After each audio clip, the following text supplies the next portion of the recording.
A while back, somebody had mentioned that if I was looking for ideas for videos, that anger would be a good thing to cover. And ever since then, I've been thinking about it, and I'm like, I never really learned how to properly deal with my anger, I guess, or how to really recognize it. And so it at least gave me a topic for my therapy session. But, and I think humor is a coping mechanism probably for a lot of things for me. But I just thought about things that make me angry, how I deal with it, my response, and just tried to think about it a little bit and the ways in which it shows up in my life. And the number one thing I've come up with is that I've learned what sorts of things trigger my anger, and I avoid those things whenever possible. And yeah, I avoid things like really triggering topics on social media or engaging in any kind of arguments online and stuff like that. Um,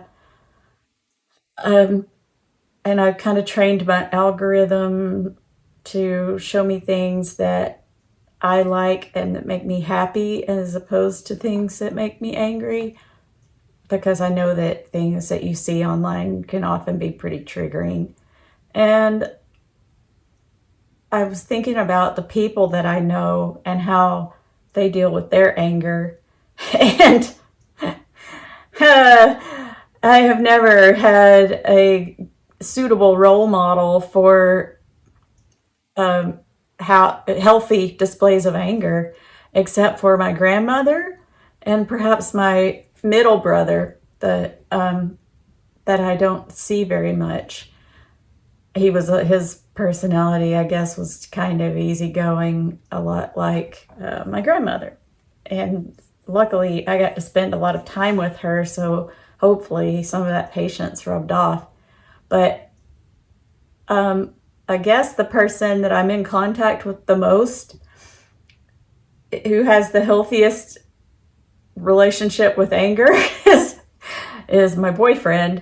And he is so calm. He can just remain calm in some of the most frustrating situations. And so it came to a surprise to me a couple of weeks ago when he mentioned losing his temper. And I'm like, what happened? Well, he, he had some struggles with a printer, and he threw a package of saltine crackers at the wall. And later that night, he had soup for dinner, and he said his losing his temper came back to bite him because he wanted to have whole crackers with his soup, and all he had was crushed saltines. So he just put them in a little pile on top of his soup. But that's, printers, technology, they can really get the better of us. But I have seen him handle situations that would basically, a lot of people would not handle gracefully whatsoever. Like last year, we went on a vacation, and we had, on our first day, we ran out of gas. He handled that just fine. We got a speeding ticket. He handled that gracefully. And the axle broke on the camper, all in the same day. And by the time that axle broke, I was just cringing, like, oh my God, this is it. This is the time I finally get to see him angry. But he just remained calm through all of it, even though all of that happened all in the same day. And he just got out his phone and starts calling trailer camper like repair places. And it was out in the middle of rural Oklahoma panhandle area. So it was just by some miracle, he managed to, find some place that was open and a tow truck that happened to be headed our way with all this stuff. And he just got the whole thing handled, and we were back on the road the next morning. And most people would have probably given up and gone back home, left a camper just abandoned on the side of the highway. But he just sort of attacks things like a puzzle and just starts solving the puzzle. And so that's a good way that he addresses problems that would make most people really angry. He just doesn't see any point in losing his temper. He's like, that's just gonna cost you time. And if there's something you can do about it, just do something about it. And then if there's not, you have plenty of time left over to lose your temper if you feel like it. Feel like throwing some saltines at the wall. But it's that's probably the best example of healthy anger management that I have seen, and pretty much in all my life. And I've had plenty of really bad examples. I've had, like, my mom would get angry over seemingly insignificant things and would lose her temper. And my dad would bottle it up and wasn't easy to anger, but once he did, he would get mad and he would throw things that were a little bigger than saltine crackers. It was kind of like the list of stuff that Bjork is throwing over the cliff in the song Hyper Ballad. Car parts, bottles and cutlery, whatever he finds lying around, he would just throw things. So, so between the two of them, like, I knew that neither one of those responses were healthy expressions of anger. And whenever I was a kid, when I tried to express my anger, I was punished for it, like a physical punishment. So I came to associate anger with pain, and that anger was something you're not supposed to feel. And that if you feel it, you should feel guilty for feeling anger, even though the punishments that I received were a result of someone else's anger, them taking their anger out on me. And that's not a healthy thing to do either. So, but I suppressed my anger and just went from being angry to sad because I associated anger with physical pain. And so for most of my life, if I got angry, I'd just cry about it. I would just cry and be sad that I felt a way, but it would also take a long time for me to realize that what I was feeling was anger.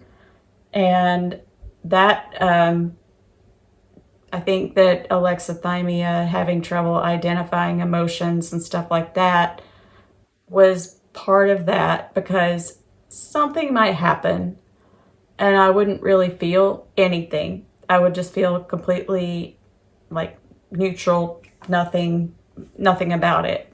And then 3 to 5 business days later, my anger would arrive and I wouldn't really know what to do, because by then the situation was over. People had moved on, and if I had brought it up, then I was accused of dragging shit up.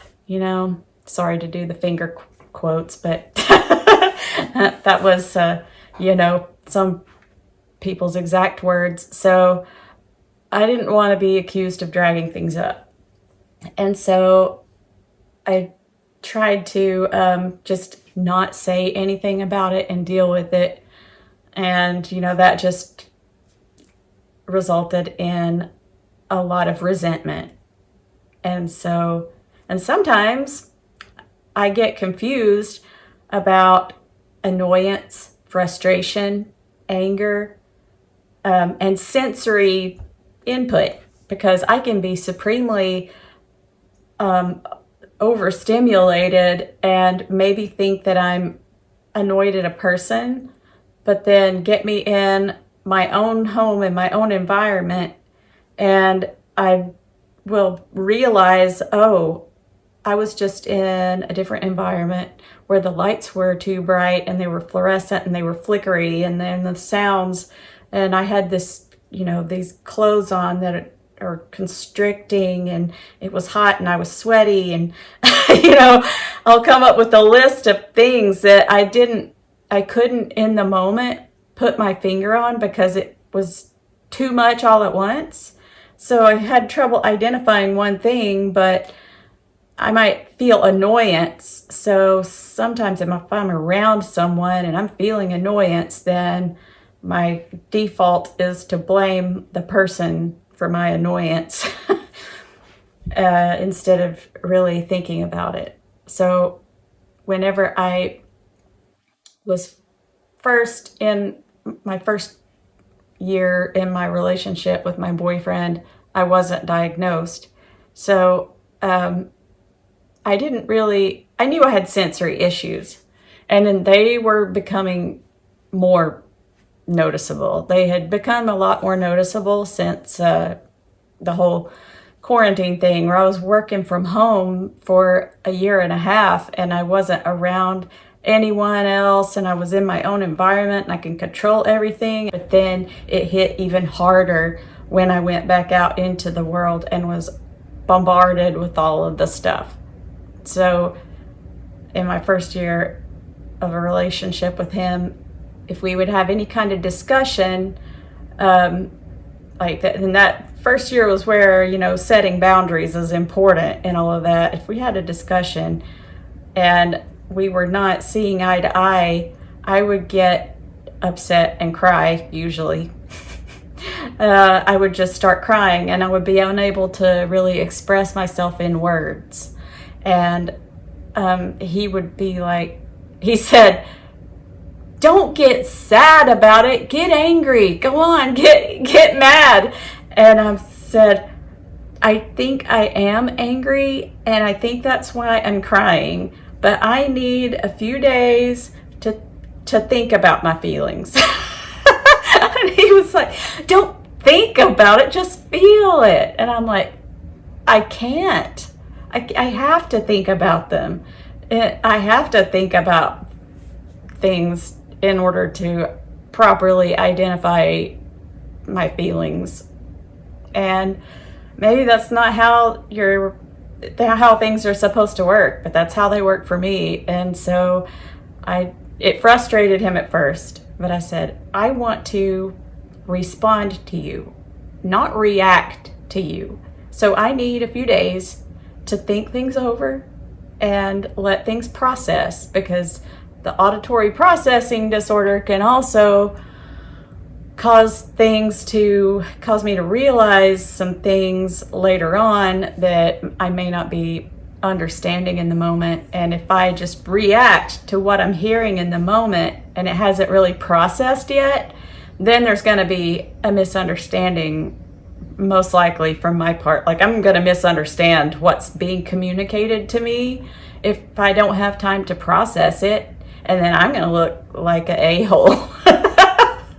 So in order to avoid a-hole-ish behavior on my part, I need a little time to think about things and come to terms with what's going on, and come to terms with my feelings and what I think about the situation, kind of more from a neutral perspective. Because in the moment, if you are feeling a lot in the moment, it can be too much and it can be really overwhelming. And add to that, like in the beginning, since he didn't really know to accommodate for anything, he likes bright lights, he likes hair bands and yacht rock, and he has a cat, and I love cats. I love his cat in particular. Like, I love that cat. She is the best. But cat boxes do smell if you don't take care of them. And he might have been a little negligent with that at first. So arguing about something, add to that bright fluorescent or LED lights, electrical humming, because his house, it has some old electrical stuff going on there, and it hums pretty loudly, and to me. And then, you know, my music that is outside of my realm of musical choices, I cannot bear yacht rock. I cannot bear it. And speaking of things that do make me instantly angry, Steely Dan. I'm sorry to all the Steely Dan fans out there, but that will happen. It just does. It triggers the misophonia. But then, you know, you add the smell of the cat box, and all of those things together, you know. And sometimes I would be wearing, you know, clothes that were just not comfortable. And, you know, if you're dressed up for a date night or something, I, you know, might not be just lounging around in a t-shirt. And so all of those things would add up to some big time overstimulation on top of having any kind of discussion. So I had to learn to accommodate myself. And then whenever I really started to figure things out, I shared with him what kinds of things can and affect me and how they can affect me. And so if we did have any kind of discussion, it had to be, you know, in his living room with all the overhead lights off and just a lamp. That way I could focus on the conversation a little better instead of all the overwhelming sensory input. And he started taking care of the cat box better. Oh, and I felt bad about that. I'm like, I don't know how to tell you this.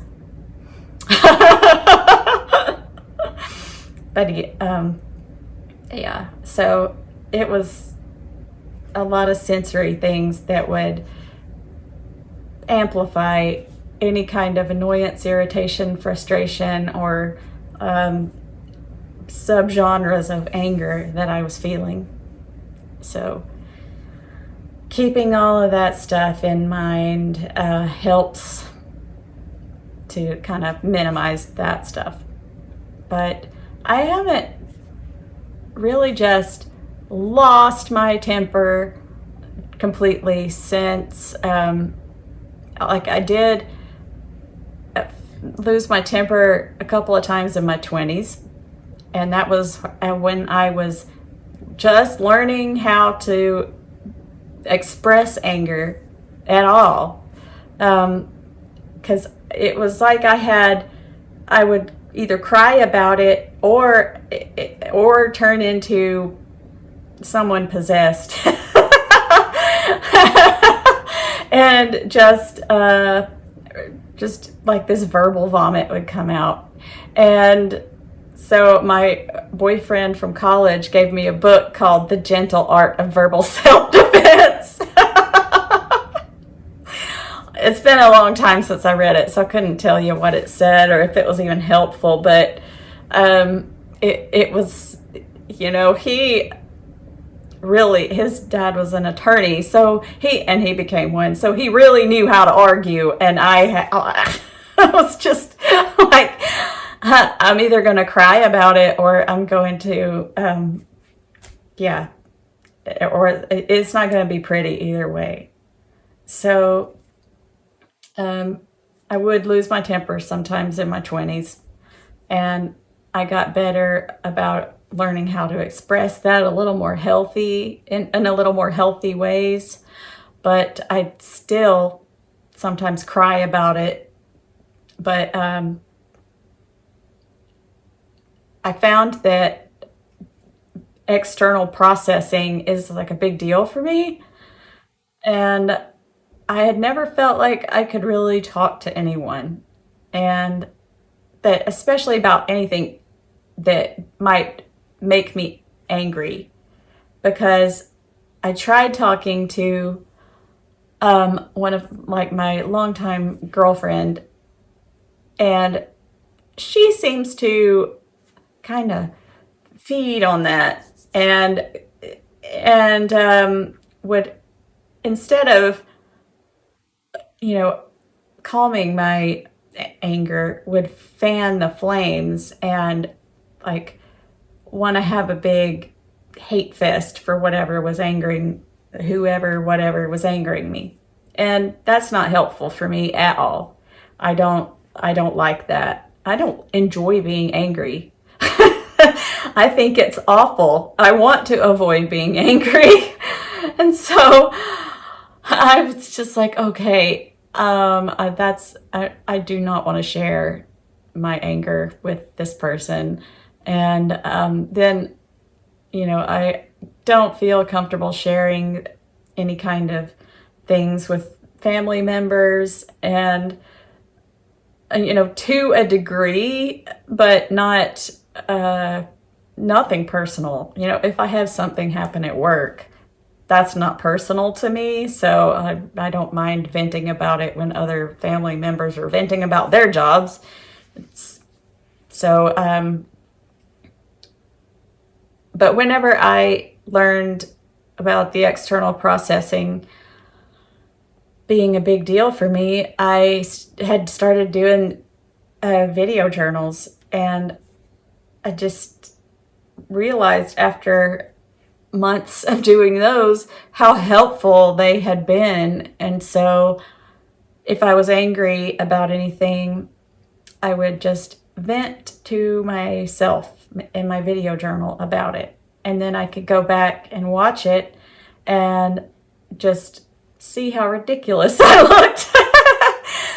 If it was something worth being angry over, then I could focus on solutions. And if it wasn't worth being angry over, then I knew that I could just move on. And not, then I also, identified PMDD that way. And I thought, okay, I just need to schedule a couple of days out of every month where I'm not around anybody to unintentionally make someone a target, some innocent person a target of my anger, if there does happen to be something come up. But just the external processing really helped, just talking to myself about it. And I think that being able to watch it back and see and hear everything that I was saying, and I could think about how I expressed my ideas and notice things that I did. I guess I should say I can imagine scenarios in which I would be infuriated, but you're hurting yourself. It's like this quote that says, being angry is like drinking poison expecting the other person to die. And that is so accurate. That's spot on. And there are different things, that come up that test us. But I just find that running helps. Mindful walking, mindful breathing helps. And the external processing that I do with the videos. And that's pretty much all I can tell you, because that's all I figured out. I definitely don't have all the answers when it comes to anger, since I don't know how to feel it. I don't know how to express it, and I just don't really know what to do. So if you do, drop a line in the comments.